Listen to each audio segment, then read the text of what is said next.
এই ঘটনাটি বর্ণিত হয়েছে হাদিসে। এক ব্যক্তি ছিল যে জীবনে একের পর এক ভয়ঙ্কর গুনাহ করেছিল। এমনকি সে নির্দয়ভাবে ৯৯ জন মানুষকে হত্যা করেছিল। একসময় তার ভেতরে অনুশোচনা জাগল। সে ভাবল, আমি কি আর ক্ষমা পাব না? মানুষ যত বড় গুনাহই করুক, অন্তরের ভিতরে আল্লাহর ভয় একদিন না একদিন জেগে ওঠে। সে একজন ইবাদতগুজার লোকের কাছে গেল, জিজ্ঞেস করল, আমি ৯৯ জনকে হত্যা করেছি, আমার কি তাওবা কবুল হবে? লোকটি বলল, না, তোমার আর ক্ষমা নেই। এই কথা শুনে হতাশ হয়ে সে তাকেও হত্যা করল। এভাবে তার হত্যার সংখ্যা দাঁড়াল ১০০ জনে। কিন্তু তার অন্তরের আগুন নিভল না। সে আবার একজন আলেমের কাছে গেল, বলল, আমি ১০০ জন মানুষকে হত্যা করেছি, আমার কি তাওবা কবুল হবে?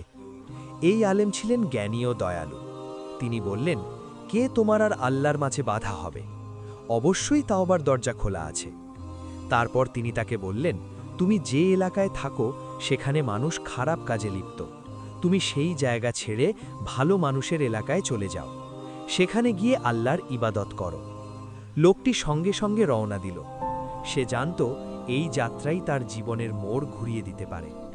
কিন্তু গন্তব্যে পৌঁছনোর আগেই পথে তার মৃত্যু হল।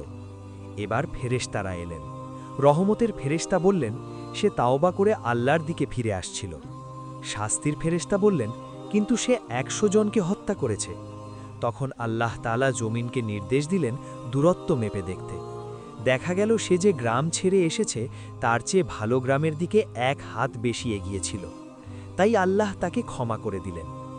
এই ঘটনাটি সহিহ হাদিসে এসেছে, বিশেষ করে সহিহ আল বুখারী এবং সহিহ মুসলিমে বর্ণিত হয়েছে।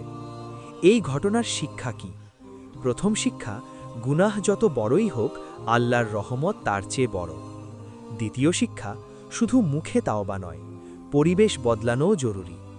তৃতীয় শিক্ষা, নিয়ত খুব গুরুত্বপূর্ণ। সে পুরো পথ যেতে পারেনি, কিন্তু আল্লাহ তার আন্তরিক নিয়ত কবুল করেছেন। আমরা অনেক সময় ছোট গুনাহ করে ভাবি, আমার আর কি হবে? আবার কেউ বড় ভুল করে মনে করি, আমার জন্য আর ক্ষমা নেই। কিন্তু এই ঘটনা আমাদের শেখায়, যতক্ষণ প্রাণ আছে ততক্ষণ তাওবার দরজা খোলা।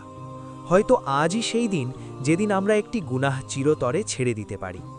আল্লাহ আমাদের সবাইকে খাঁটি তাওবা করার তৌফিক দিন।